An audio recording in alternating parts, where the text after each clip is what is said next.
guys, today, delighted to have back Octavia Calthorpe, breathwork trainer, life coach. Yes. Am I Breathwork practitioner, breathwork therapist, breathwork coach, whatever word, suits you. Excellent. Well, you were part of one of our most popular bits of content actually last year when we went into the deepest, darkest depths of lockdown V1, and you ran an incredible session for everybody using your techniques, and we'll get into that in a second. But no, exactly, and that was actually my first sort of online experience with my work. Before that, it had been all in-person work, and being asked to do that was a great stepping stone for me to kind of feel more comfortable online and see how much it could actually grow what I was doing and make it way more accessible to a lot more people. So I'm actually very grateful for you guys for asking me to do that. I can't believe that was your first one. I thought that was, every day that you were doing those things. So I feel quite privileged that it was your first. I was definitely very nervous, but it was really amazing and had such a good response from it. And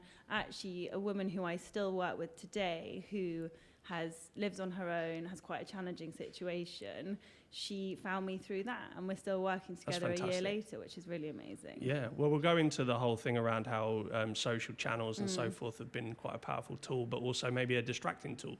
We'll dig into that, but we're glad you're back, and this is the first in our series for Mental Health Awareness Week. You've been doing a takeover today on our channels and done or doing a breathwork session, which people can either tune into live or go and click into and follow. Let's start here. I like to ask a big question before we get started. Yeah. We have this powerful tool that we all possess where we can center ourselves, relax, regain a bit of a control of our emotions or frustration, stress levels. Do you think people appreciate that? What's your journey been to this, to allow us to embrace this thing that we all possess? I definitely don't think that people appreciate it, just because I think they haven't really thought about it or been taught about how powerful it can be. In the last year, there's been, actually longer than that, in the last maybe 3-4 years, there's been a big hype around breath work. It's quite a big buzzword at the moment because of people like Wim Hof, who've obviously brought a lot of media attention to it. We breathe 20,000 times a day plus, and we often don't think about the way we're breathing and what's you can see how we've become disconnected from it, because often we'll think about, what we're eating, or like the quality or the quantity of the food we're eating, or how we're sleeping, or, how much water we're drinking. But, you can go 4 weeks without eating. You can go however long, a week without drinking water. If you don't breathe, you've got a pretty short amount of time until, you're not going to be alive. And I think that the way we're breathing affects every other system in our bodies. And if we're doing it 20,000 times a day, if we can learn to control it and to basically harness our breath and to make sure we are breathing properly, it can have such massive difference, not only on our physical health, of course, but our mental and our emotional health as well.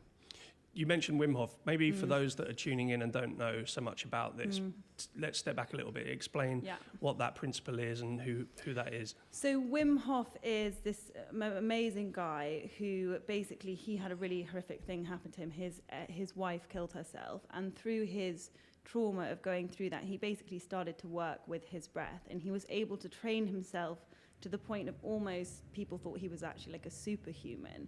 He would sit in ice baths for, hours, like walk up a mountain in his underwear, to the point where people thought that he actually maybe was actually a bit of a superhuman. So they started doing tests with him where they would almost actually give him a bit of an illness to see whether he would be able to get better from it just from breathing.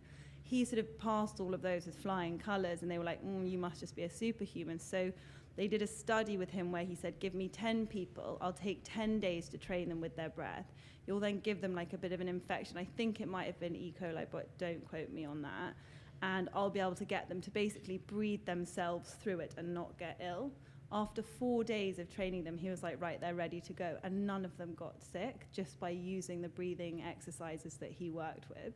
That's incredible. So he was empowering their autoimmunity? Empowering their immune system, and also just getting them back to breathing properly. Like, so many of us have dysfunctional breathing patterns, and from that, so many of us are in a stress response a lot of the time. So when you breathe short, shallow, and fast, your body basically is in the sympathetic side of the nervous system, the side it is in when you're in a fight or flight response. So if you're in danger. Now that, of course, is a really necessary response if you actually are in danger. And that sort of response happened, sort of evolved from when we were like living on the savannas and you'd be chased by a tiger. So you needed to like get ready to be able to move into action and run out of the room. However, we don't really have those same threats anymore, other than maybe like you crossing the road and a bus coming at you. You need to like jump and get out of the way. With the way modern life works now, we're so normalized to kind of be in a stress response all the time that we don't even realize that we are. So we just create more and more tension in the body. We have more and more cortisol running around our blood, around our veins, more adrenaline. And when we have cortisol and adrenaline, it actually inhibits the release of kind of nicer hormones like oxytocin and DHEA, which are both sort of like anti-aging, and I don't necessarily mean in an exterior way, I mean like in a sort of interior, inside your body way. It stops them being released. So if we're consistently stressed, like so many of us are at the moment, it really is decreasing our vitality and probably the length of our lives as well. But because it's quite normal for us to be that stressed, you know, we'll have the same stress response as a tiger chasing you as when you're in a traffic jam.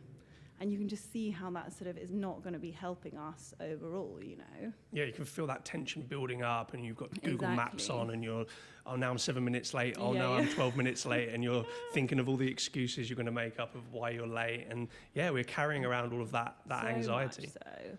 And also because often when we sort of looked at a stress response, like in the way, in the animal world, let's use an example. So if a zebra is being chased by a lion, it's in the sympathetic response, its heart rate's up, its blood pressure is up, the cortisol, the adrenaline's getting it to run so it can, you know, run for its life. Let's say the lion then gets the zebra. It will then either sort of freeze, so go sort of completely frozen, or go numb. Now the numb reaction is almost like a nice nature thing where it won't feel itself being eaten, and the freeze the same kind of thing. Now let's say that, of course, it just had all of that adrenaline going around its body, but when it froze, that adrenaline didn't go anywhere, it was still in the body. So let's say by chance the lion happened to get distracted and the zebra was able to get up and move away. It would need to do something with all that adrenaline to get itself moving again. So then it would probably shake or tremor, and you might have seen it with a dog, or if you have a cat, that when it gets scared, it shakes. That is it literally kind of releasing the trauma from the body. Now, what happens with us is, when that happens, it's then kind of completing the stress cycle. Now, what happens with us is because we've normalized stress so much, when we have this adrenaline running around our body, we often don't complete the stress cycle. So then it's kind of stuck, frozen in our bodies. Now, I'm sure when you've sort of felt really stressed, or there's a lot going on at work or family life, or you're arguing with someone, or whatever it might be, you then feel that physical tension in your body, and that is that kind of frozen adrenaline that sort of then causes pains, you know, be it in your shoulders, be it in your tummy, a lot of people in their back, and then it doesn't move, and over time that can then manifest into illness because we just sort of normalize feeling this way so much that we don't complete that cycle. And for us, the cycle might be crying or shouting or even like shaking or tremoring. We just sort of, you know, block it down. Often use our breath as a way to do that by holding our breath and go, not going to feel that today. And that's the worst thing we can do. Worst thing you can do, because you're holding that tension in your body. You know, if you feel really angry and all that anger's in you, if you just hold it in, it doesn't just sort of dissipate out of your cells or out of your skin. It is then trapped in your body until you find a point where you're able to kind of complete that cycle and release it. Is there something that we can do, like 3 things a day? You obviously train it, and we'll get into the specific things that you coach people on. But is there some simple things that anybody that's listening in could do, the 2 or 3 things a day, just to release all of that and complete the cycle? So you've kind of got sort of 2 sides of breathwork. So I want to answer your questions properly. So you've got the sort of like reactive techniques. And what I mean by reactive is in that moment when you're feeling really stressed or you're feeling really tired, because you can also use different breath techniques to help energize yourself as well as calm yourself down. There's a various amount of different techniques you can use in that moment. An example for stress would be just simply slowing down your breath. Is one. So many of us overbreathe. The faster we breathe, the faster our heart rate, the more signals are sent to our brain that we're in a stress response. So just slowing down and placing your hands on either side of your body about there, and as you inhale, just feeling that expand. So then you know with your breathing, with your diaphragm, that sends a signal that you can move into a state of calm. So that's a sort of like very simple one you can practice, which I would, if everyone practiced like 5 minutes of slow, deep breathing a day, the more they would connect to that, how that has changed the way they're feeling physically and mentally, the more they're going to start to do that, you know. And then in terms of kind of completing the stress cycle thing, there's a slightly different avenue with breath work where you're using like a conscious connected breath, where you're actually putting the body into a stress response to help complete that cycle that you didn't complete in the past. Now that kind of breath work, I would always kind of recommend doing with a practitioner, either in a workshop or one-to-one, just because if you are going back into some stuff you haven't felt before, it can bring up a lot of those emotions that are kind of stored within our bodies, all those stresses, all those pains or traumas from the past. So it's nice to kind of be slightly more in a held space. But in terms of the sort of reactive day-to-day breathwork techniques, you can find those, you know, literally Google them, you know, breathing in for the count of 4, breathing out for the count of 8 is a really easy example of one, you know. But the other side of it, amazingly powerful, but I think important to be in a slightly held space when you do it, because it can release emotions that, you know, can be quite full on if you haven't allowed yourself to feel them at the time. And are they skills that you can then take with you, or, you know, something that's you can take it for life and use it in your day-to-day? Definitely, and that's for me like why I really love breathwork and why I got into it, because I looked at sort of lots of different like modalities, be it sort of different kind of psychiatry training or counselling or, you know, other more slightly holistic practices. Whereas with breathwork, why I really love it and I feel it is actually accessible to everyone is that it is just you breathing and you learning how you can change the way you breathe, and that will change the way that you feel. And I think so much with the wellness industry, of course, it's amazing how much it's growing, and it is growing sort of quite mentally fast at the moment.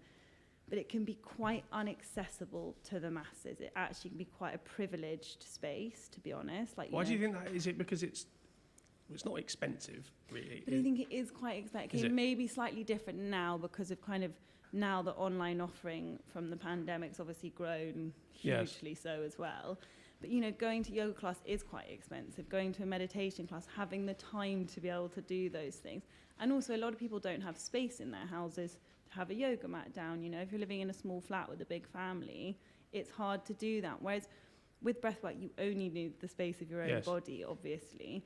And you can do it because the techniques are so varied, you can do it when you're walking down the street. You can do it, you know, in the loo before a meeting if you suddenly feel quite stressed and you're like, I just need to ground myself. You don't need anything other than you. And that's why I think it's such a self-empowering tool we can all have, because you're not reliant on anyone else. So I'll always say to my clients, you know, and they're like, oh my God, I feel so relaxed now. I'm like, you did that. I might have guided you and said really simple, essentially instructions for you to do, but there's nothing exterior going on other than you, which I think is really powerful, because I think we can feel quite disempowered in the way we live now. We're so often reliant on external things for our happiness rather than actually just coming back to your own body. Yeah, absolutely. The last year, well, now over a year, has been something that none of us thought that we would live through, and not live through as in survive it, but experience in our lifetime. How has that affected people from your perspective? How has it also got people to embrace some of these wellness techniques that maybe before they were resistant to? I think it's affected. I think obviously with anything there's like positives and negatives to it. I think it's probably for a lot of people who lived very fast-paced lives, like always on the go, who never really had any time to really maybe feel their stresses that they're holding or feel any mental health issues they might have had going on in an underlying way, because they were just, you know, always on to the next from whatever it might have been.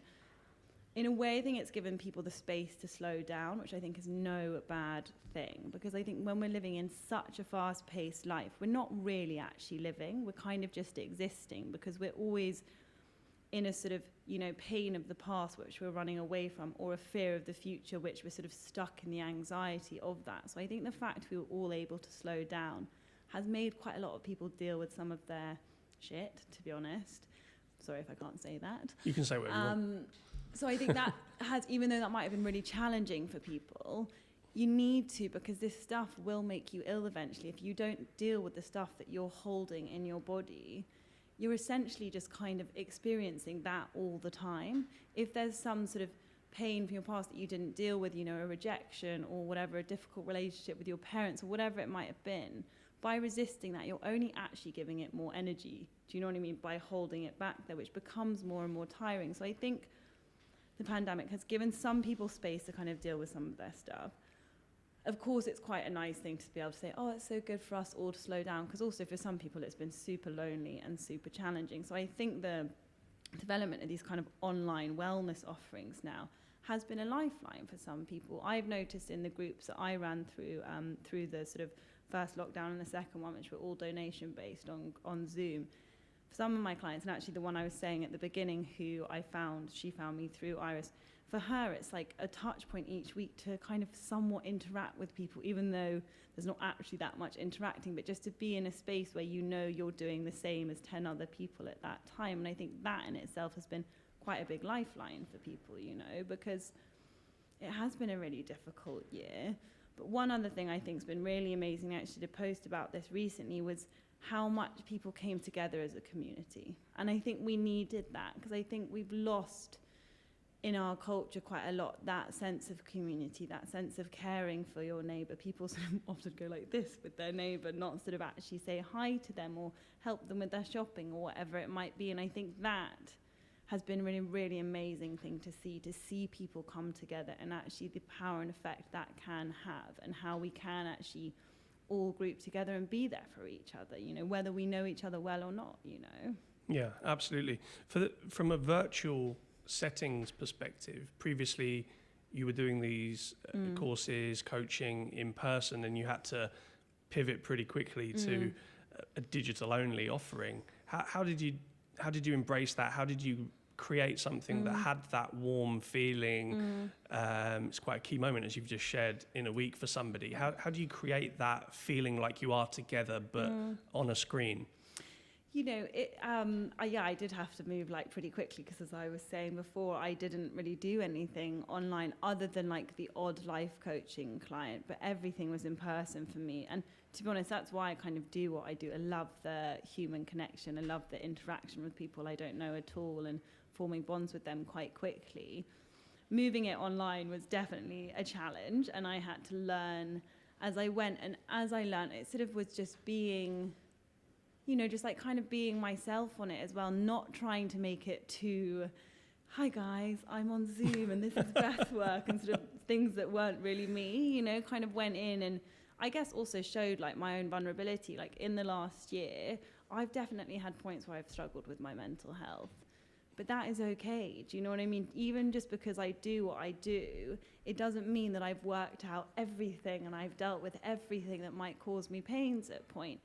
And actually showing that to my clients, I think, makes a slightly warmer space, because I think going through life, you're always going to get thrown challenges. But if you've got a toolbox of, you know, little things you can do, be it exercise, be it a breathwork routine, changing the way you're eating slightly, making sure you're sleeping better, when shit does happen, you're a bit more equipped than you were the last time, you know, and then you will get anxious again, you know, you will feel sad again. That is life. But if we can support ourselves a little bit more with that by creating these like nice communities of people, it can make such a difference. I think there's definitely been a shift over the last year of people's social behaviours and moving from this glossy, this is the kind of alternate version of me that you all think I am, to people opening up a little bit more and showing their vulnerability and that they are human at their core, and that they don't necessarily have their shit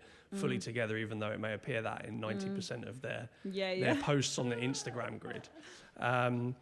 The type of person that you have coming to embrace this life skill and you coach them on this, what is it? Just a wide range of people? Do they have to be quite hippie in their nature, or is this, you know, business people, sports people? What, you know?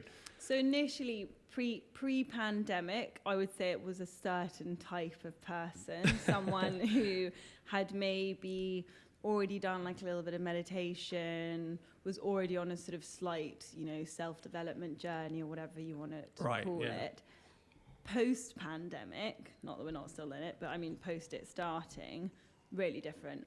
because I think people were super anxious. They were really uncertain, because it was so uncertain. You know, I look back to myself in March last year when we were going into lockdown, and the sort of panic that even I felt. And I'm not the kind of person that would necessarily get that worried about something like this, you know. And from that, what it's shown me is that people were just more open. So now my client list, number one, can be international because it's online, which is amazing. And also has definitely been more diverse in people who've never done any kind of work. So maybe they'd done one therapy session that they hated and they never went back to. But I also think where breathwork can come in, that can be a little bit more accessible than something like meditation or yoga, is because obviously, you know, so much of breathwork teaching comes from yoga and meditation anyway, that like ancient Eastern teaching. However, a lot of people are quite fearful of the hippie side of it, of the sort of woo-woo. I think that's the problem with its overall branding. Wellness has got this kind of connotation of it being, oh, you have to be, you know, all in on it and almost trying to perfect what it is that you're going to do. Completely. And I tried TM for a while and I found it was just a challenge because of the time. And something that you can utilize more in the moment when you need it is definitely... Exactly. And like some different clients I have who have sort of tried meditation and they just can't, it annoys them, to be honest. Whereas with breath work, you're essentially getting yourself into a meditative state, but you're using different active techniques that you can do to get there, even something as simple as counting your breath, so pacing your breathing. But because it's giving your mind something to focus on, it holds your attention a little bit more than let's just empty the mind and like sit still and focus on the presence my body is taking up in this room. That's quite hard to do. I fall asleep. Especially in the way that we're, as I was saying, often in this stress response, it's actually really hard to feel calm and to be still. Whereas if you're giving someone something to focus on for 25 minutes, changing the exercise every 3 to 4 minutes so their attention span stays on what you're doing, because our attention span is so bad now. Because of stuff like smartphones and stuff like that.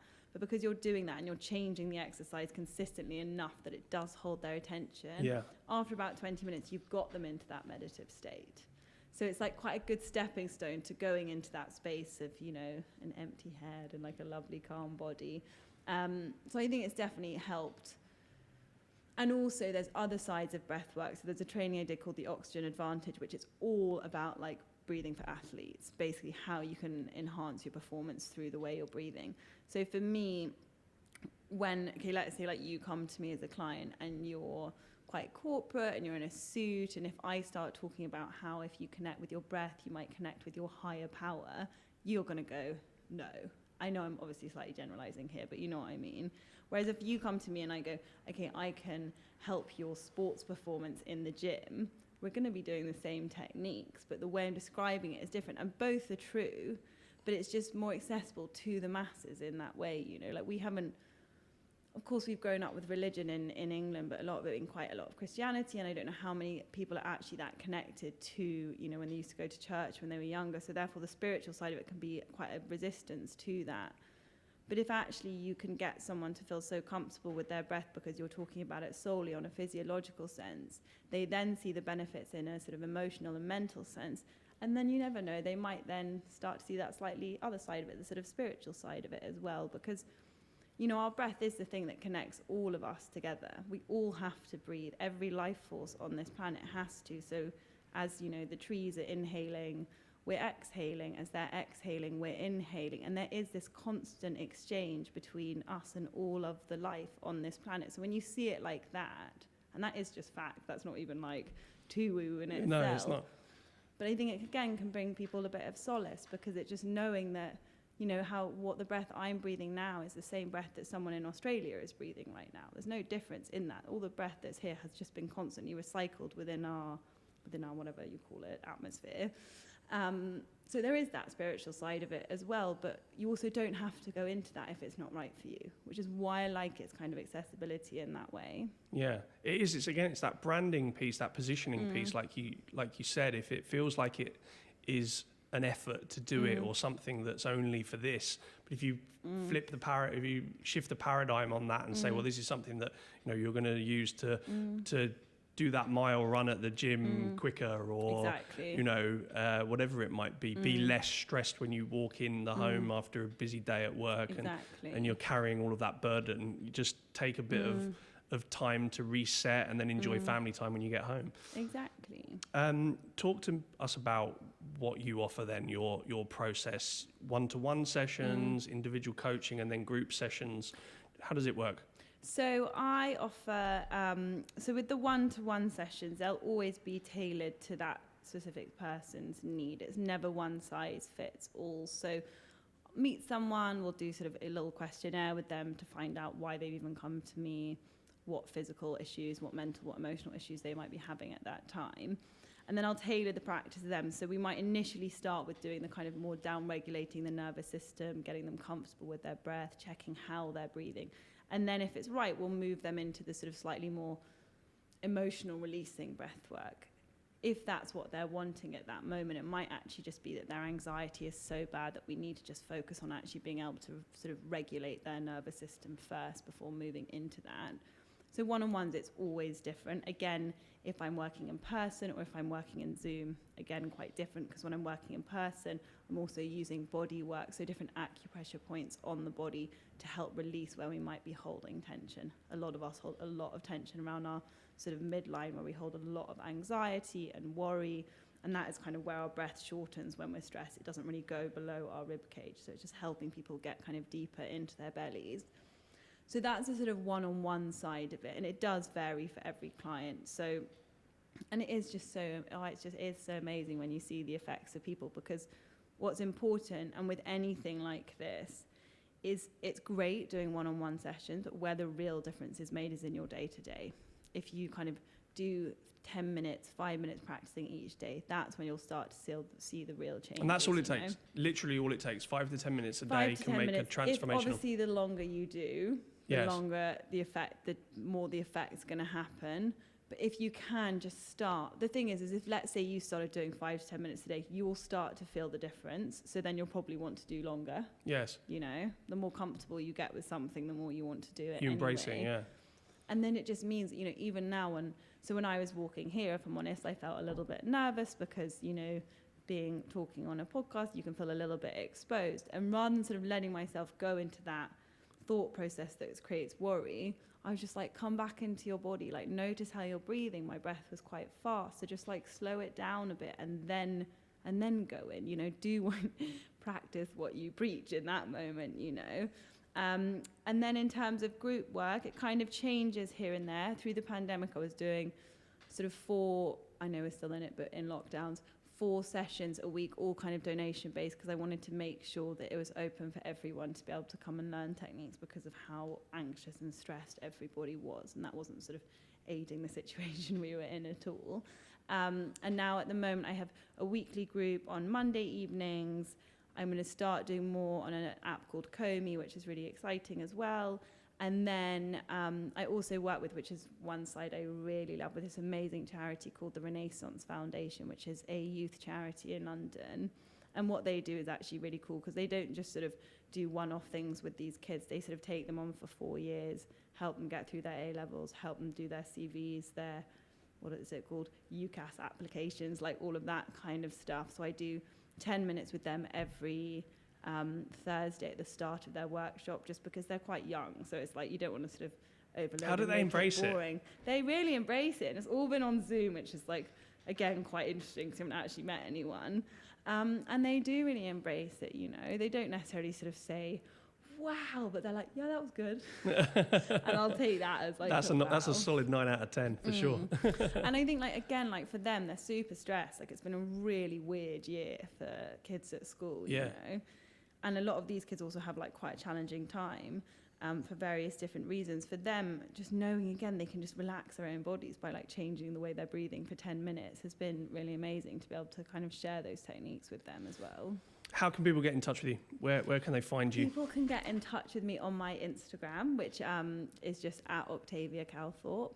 or my email address, which is octaviacalthorpe@gmail.com, or just, I think Instagram's probably the easiest way these days, realistically. Yeah. And of course, would have just done the live for Iris, so on your guys' page as well. Yeah, you'll be doing a bit of a takeover depending on Yes. when people are watching this. Yes. But you can go back to that, and it's a session that you're going to run to give people a few tips and techniques to use, and then hopefully they embrace it as part of their day-to-day routine, and they can come to you for more information if they want to. Exactly, and there's so much stuff out there online as well, like on YouTube. There's 100 different meditation apps now as well, which often have breathing techniques on there as well. So really do look it up, because it can just make such a difference to your day-to-day, just like how you live. Fantastic. Thanks so much for being here today. Oh, no, thank you so much for having me. Great. Guys, there'll be more this week. This is just the first in a whole series that we're doing this week for Mental Health Awareness Week. Octavia, thank you so much for being here, and we hope to see you soon.